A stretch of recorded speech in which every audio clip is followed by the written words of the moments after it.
নমস্কাৰ বন্ধু বান্ধৱীসকল। এপ্ৰিল মাহটো কি আনিছে কৰ্কট ৰাশিৰ জীৱনত? এই মাহত কি আপোনাৰ ভাগ্য উজ্জ্বল হ'ব নে কিছুমান সাৱধানতা ল'ব লাগিব? ধন সম্পত্তি, কৰ্মক্ষেত্ৰ, প্ৰেম আৰু পৰিয়ালৰ জীৱনত কি ধৰণৰ পৰিৱৰ্তন আহিব পাৰে? কিছুমান কৰ্কট ৰাশিৰ জাতক জাতিকাৰ বাবে এপ্ৰিল মাহটো হ'ব পাৰে জীৱন সলনি কৰা সময়, আনহাতে কিছুমানৰ বাবে থাকিব পাৰে গুপ্ত শত্ৰুৰ বাধা। কিন্তু চিন্তা নকৰিব, যদি আপুনি সঠিক সময়ত সঠিক সিদ্ধান্ত ল'ব পাৰে তেন্তে এই মাহত আপোনাৰ বাবে ভাগ্যৰ দুৱাৰ মুকলি হ'ব পাৰে। গতিকে আজিৰ এই ভিডিঅ'ত শেষলৈকে চাই থাকক, কাৰণ মই আপোনালোকক ক'ম এপ্ৰিল মাহত কৰ্কট ৰাশিৰ ধন সম্পত্তি, কৰ্মজীৱন, প্ৰেম, স্বাস্থ্য, শুভ তাৰিখ, শুভ সংখ্যা আৰু সঠিক প্ৰতিকাৰ। আহক তেন্তে আৰম্ভ কৰোঁ। প্ৰথমতে আহিছোঁ ধন সম্পত্তি। কৰ্কট ৰাশিৰ জাতক জাতিকাৰ বাবে এপ্ৰিল মাহত ধন সম্পত্তিৰ ক্ষেত্ৰত মধ্যমীয়া ফল দেখা যাব। মাহৰ আৰম্ভণিত কিছুমান অপ্ৰয়োজনীয় খৰচ বৃদ্ধি হ'ব পাৰে, বিশেষকৈ ঘৰ সংসাৰ, চিকিৎসা বা দৈনন্দিন প্ৰয়োজনীয় কামত টকা খৰচ হোৱাৰ সম্ভাৱনা আছে। সেয়ে এই সময়ত টকা পইচাৰ ক্ষেত্ৰত অলপ সাৱধানতা অৱলম্বন কৰাটো অত্যন্ত প্ৰয়োজন। এই মাহত আপোনাৰ উপাৰ্জনৰ নতুন সুযোগ আহিব পাৰে। কিছুমান মানুহে নতুন কাম, অতিৰিক্ত ইনকাম বা ব্যৱসায়ৰ পৰা ভাল লাভ পোৱাৰ সম্ভাৱনা আছে। যিসকলে ব্যৱসায় কৰে তেওঁলোকৰ বাবে মাহৰ মাজভাগৰ পৰা পৰিস্থিতি অলপ ভাল হ'ব পাৰে। পুৰণি ধন বা বাকী থকা টকা ঘূৰাই পোৱাৰ সম্ভাৱনা দেখা যায়। চাকৰিৰ ক্ষেত্ৰত কিছুমান মানুহে প্ৰমোচন বা বেতন বৃদ্ধি পাব পাৰে, যাৰ ফলত আৰ্থিক অৱস্থা অলপ মজবুত হ'ব। কিন্তু এই মাহত ডাঙৰ ইনভেষ্ট কৰাৰ আগতে ভালকৈ চিন্তা ভাৱনা কৰা উচিত।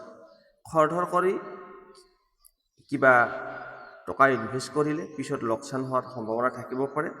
এপ্ৰিল মাহত ঘৰ, মাটি, সা সম্পত্তি সম্পৰ্কীয় কামত কিছুমান মানুহে সফলতা লাভ কৰিব পাৰে।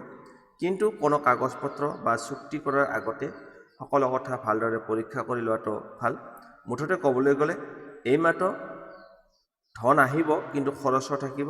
যদি আপুনি সঠিকভাৱে টকা পইচাৰ ব্যৱস্থাটো কৰিব পাৰে তেন্তে এপ্ৰিল মাহৰ শেষৰ ফালে আৰ্থিক অৱস্থা আগতকৈ ভাল হ'ব পাৰে।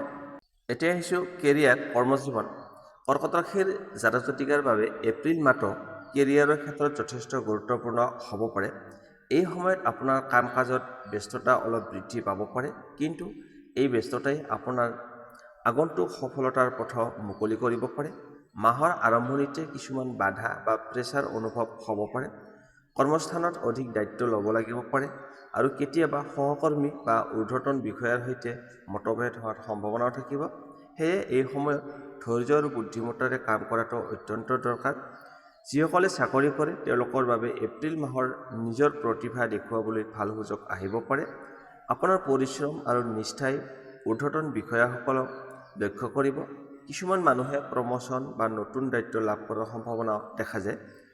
যিসকলে নতুন চাকৰি বিচাৰি আছে তেওঁলোকৰ বাবে এই মাহত ভাল খবৰ আহিব পাৰে, বিশেষকৈ মাহৰ মাজভাগৰ পৰা নতুন সুযোগ দেখা দিব পাৰে।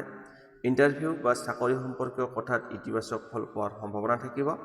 ব্যৱসায় কৰা কৰ্কট ৰাশিৰ মানুহৰ বাবে এই মাহত কিছু নতুন পৰিকল্পনা আৰম্ভ কৰাৰ সুযোগ আহিব পাৰে। নতুন অংশীদাৰিত্ব বা নতুন প্ৰজেক্ট আৰম্ভ কৰাৰ চিন্তা কৰিব পাৰে, কিন্তু যিকোনো সিদ্ধান্ত লোৱাৰ আগতে ভালকৈ চিন্তা ভাৱনা কৰা উচিত। এই সময়ত আপোনাৰ কৰ্মস্থানত গুপ্ত শত্ৰুৰো সম্ভাৱনা থাকিব পাৰে। কিছুমান মানুহে আপোনাৰ আগবঢ়াৰ পথত বাধা সৃষ্টি কৰাৰ চেষ্টা কৰিব। সেয়ে নিজৰ পৰিকল্পনা সকলোৰে আগত প্ৰকাশ নকৰাকৈ কাম কৰি যাওক। মাহৰ শেষৰ ফালে কৰ্মক্ষেত্ৰত অলপ উন্নতি আৰু সন্তুষ্টি অনুভৱ কৰিব পাৰে।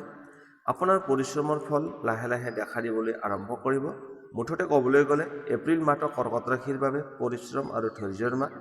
যদি আপুনি মনোযোগ আৰু নিষ্ঠাৰে কাম কৰি যায় তেন্তে এই মাহত আপোনাৰ কেৰিয়াৰত আগবাঢ়িবলৈ এটা শক্তিশালী ভিত্তি সৃষ্টি কৰিব পাৰে। এতিয়া আহিছোঁ প্ৰেম আৰু দাম্পত্য জীৱন। কৰ্কট ৰাশিৰ জাতক জাতিকাসকলৰ বাবে এপ্ৰিল মাহত প্ৰেম আৰু দাম্পত্য জীৱনত মধ্যমীয়া কিন্তু গুৰুত্বপূৰ্ণ পৰিৱৰ্তন দেখা যাব পাৰে। এই মাহত অনুভূতি অলপ বেছি শক্তিশালী হ'ব পাৰে, যাৰ বাবে সম্পৰ্কত কেতিয়াবা আনন্দ আৰু কেতিয়াবা ভুল বুজাবুজি দুয়োটাই দেখা দিব পাৰে। যিসকল অবিবাহিত বা প্ৰেম সম্পৰ্কৰ লগত জড়িত হৈ আছে তেওঁলোকৰ বাবে এই সময়ত নিজৰ অনুভূতি স্পষ্টকৈ প্ৰকাশ কৰাটো অত্যন্ত প্ৰয়োজন। কেতিয়াবা সৰু সৰু কথাত ভুল বুজাবুজি হোৱাৰ সম্ভাৱনা থাকিব পাৰে, কিন্তু যদি আপুনি ধৈৰ্য ধৰি কথা পাতিব পাৰে তেন্তে সম্পৰ্ক আগতকৈ অধিক মজবুত হ'ব। এপ্ৰিল মাহত কিছুমান কৰ্কট ৰাশিৰ মানুহে নতুন প্ৰেমৰ আৰম্ভণি কৰিব পাৰে। বিশেষকৈ বন্ধুত্বৰ মাজৰ পৰা প্ৰেমৰ অনুভূতি জন্ম লোৱাৰ সম্ভাৱনা আছে। এই সময়ত কোনো বিশেষ মানুহ আপোনাৰ জীৱনত আহিব পাৰে যিয়ে আপোনাৰ মন বিশেষ স্থান ল'ব।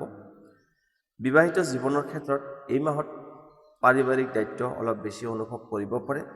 কেতিয়াবা স্বামী স্ত্ৰীৰ মাজত সৰু সৰু তৰ্ক বা ভুল বুজাবুজি হ'ব পাৰে, কিন্তু সেইবোৰ স্থায়ী সমস্যা নহয়। যদি দুয়োজনে একেলগে কথা পাতি সমস্যা সমাধান কৰে তেন্তে সম্পৰ্ক আগতকৈ অধিক গভীৰ আৰু শক্তিশালী হ'ব পাৰে। এই মাহত পৰিয়ালৰ সৈতে সময় কটোৱাটো অত্যন্ত প্ৰয়োজন শুভ বুলি ধৰা হয়।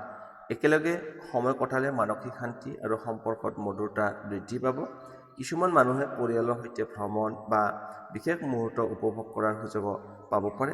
মুঠতে ক'বলৈ গ'লে এপ্ৰিল মাহটো কৰ্কট ৰাশিৰ বাবে প্ৰেম আৰু দাম্পত্য জীৱনত ধৈৰ্য, বিশ্বাস আৰু বুজাবুজি অত্যন্ত প্ৰয়োজনীয়। যদি আপুনি নিজৰ সংগীক সন্মান আৰু মৰমেৰে বুজিবলৈ চেষ্টা কৰে তেন্তে এই মাহ আপোনাৰ সম্পৰ্কত আগতকৈ অধিক সুখী আৰু মজবুত কৰি তুলিব। এতিয়া আহিছোঁ স্বাস্থ্য সম্পৰ্কীয়। কৰ্কট ৰাশিৰ জাতক জাতিকাসকলৰ বাবে এপ্ৰিল মাহত স্বাস্থ্যৰ ক্ষেত্ৰত অলপ সাৱধান হোৱাটো দৰকাৰ। এই সময়ত কামৰ প্ৰেছাৰ বা মানসিক চিন্তাৰ বাবে দেহত ভাগৰুৱা অনুভৱ হ'ব পাৰে। সেয়ে নিজৰ স্বাস্থ্যৰ যত্ন লোৱাটো অত্যন্ত প্ৰয়োজনীয়। মাহৰ আৰম্ভণিত সৰু সৰু স্বাস্থ্য সমস্যাৰ সম্ভাৱনা দেখা যায়, যেনে মূৰৰ বিষ, চৰ্দি, কাহ, পেটৰ সমস্যা বা দেহত দুৰ্বলতা অনুভৱ কৰিব পাৰে। এইবোৰ অধিক গুৰুত্বপূৰ্ণ নহয়, কিন্তু সময়ত যত্ন নল'লে সমস্যা অলপ বৃদ্ধি পাব পাৰে। এই মাহত খাদ্যৰ অভ্যাসৰ ওপৰত বিশেষ মনোযোগ দিব লাগিব, যেনে বেছি তেলজাতীয় খাদ্য বা ফাষ্ট ফুড খোৱাৰ পৰা বিৰত থকাটো ভাল।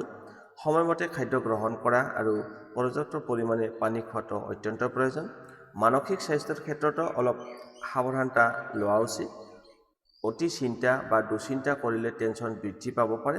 সেয়ে নিয়মিত হাঁহি ধেমালি, ধ্যান বা যোগ ব্যায়াম কৰিলে মানসিক শান্তি লাভ কৰিব পাৰে। যিসকলে আগতে কোনো পুৰণি বেমাৰত ভুগি আছে তেওঁলোকে এই সময়ত নিজৰ স্বাস্থ্যৰ ওপৰত অধিক গুৰুত্ব দিব লাগিব। নিয়মিত চেকআপ বা চিকিৎসাৰ পৰামৰ্শ মানি চলিলে সমস্যা নিয়ন্ত্ৰণত থাকিব পাৰে।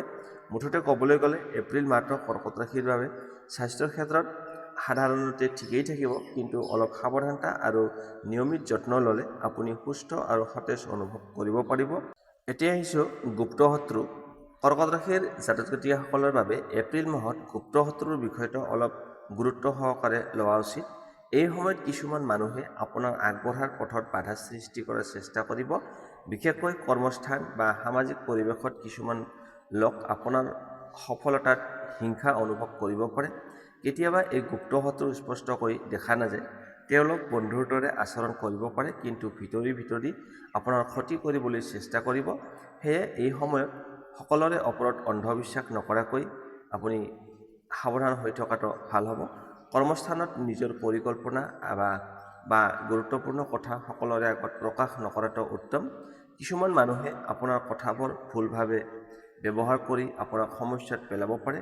সেয়ে বুদ্ধিমত্তাৰে আৰু শান্তভাৱে সকলো পৰিস্থিতি ঠিক কৰি ল'ব লাগিব। এই মাহত বিশেষকৈ কথা বতৰাত সাৱধান হোৱা উচিত। কেতিয়াবা সৰু ভুল কথাও ডাঙৰ সমস্যাৰ সৃষ্টি কৰিব পাৰে। যদি আপুনি ধৈৰ্য আৰু বুদ্ধিমত্তাৰে সকলো পৰিস্থিতি ঠিক কৰিব পাৰে তেন্তে কোনো গুপ্ত শত্ৰু আপোনাৰ বিশেষ ক্ষতি কৰিব নোৱাৰিব। মুঠতে ক'বলৈ গ'লে এপ্ৰিল মাহত কৰ্কট ৰাশিৰ বাবে গুপ্ত শত্ৰুৰ সম্ভাৱনা থাকিলেও যদি আপুনি সাৱধানতা আৰু সচেতন হৈ থাকে তেন্তে সকলো বাধা অতিক্ৰম কৰি আগবাঢ়িব পাৰিব। এপ্ৰিল মাহত কৰ্কট ৰাশিৰ বাবে কিছুমান বিশেষ শুভ দিন থাকিব পাৰে। বিশেষকৈ 3, 7, 11, 16, 21 আৰু 27 তাৰিখ আপোনাৰ বাবে যথেষ্ট শুভ বুলি গণ্য কৰা হৈছে। এই দিনবোৰত নতুন কাম আৰম্ভ কৰা, গুৰুত্বপূৰ্ণ সিদ্ধান্ত লোৱা বা ধন সম্পৰ্কীয় কাম কৰা ভাল ফল দিব পাৰে। শুভ সংখ্যা এই মাহত কৰ্কট ৰাশিৰ বাবে 2, 7 আৰু 9 সংখ্যাটো ভাগ্যশালী হ'ব। এই সংখ্যাবোৰ কেতিয়াবা আপোনাৰ বাবে সৌভাগ্যৰ সংকেত হিচাপে দেখা দিব পাৰে। শুভ ৰং এই মাহত বগা, ৰূপালী আৰু হালধীয়া ৰং আপোনাৰ বাবে শুভ বুলি ধৰা হয়। এই ৰং ব্যৱহাৰ কৰিলে ইতিবাচক শক্তি বৃদ্ধি পোৱাৰ সম্ভাৱনা থাকে। এতিয়া আহিছোঁ প্ৰতিকাৰ। এই মাহত শুভ ফল লাভ কৰিবলৈ কিছুমান সৰু প্ৰতিকাৰ পালন কৰিব পাৰে। 1 নম্বৰ, সোমবাৰে ভগৱান শিৱৰ পূজা কৰা বা শিৱ মন্দিৰলৈ গৈ পানী অৰ্পণ কৰা শুভ। 2 নম্বৰ, দুখীয়া মানুহক বগা বস্তু যেনে চাউল, চেনি, গাখীৰ দান কৰিলে ভাল ফলাফল লাভ কৰিব। 3 নম্বৰ, ঘৰৰ ভিতৰত অযথা তৰ্ক বিতৰ্কৰ পৰা বিৰত থাকিবলৈ চেষ্টা কৰক। 4 নম্বৰ, প্ৰতিদিনে পুৱা কিছু সময় ধ্যান বা প্ৰাৰ্থনা কৰিলে মানসিক শান্তি আৰু শুভ শক্তি লাভ কৰিব পাৰে।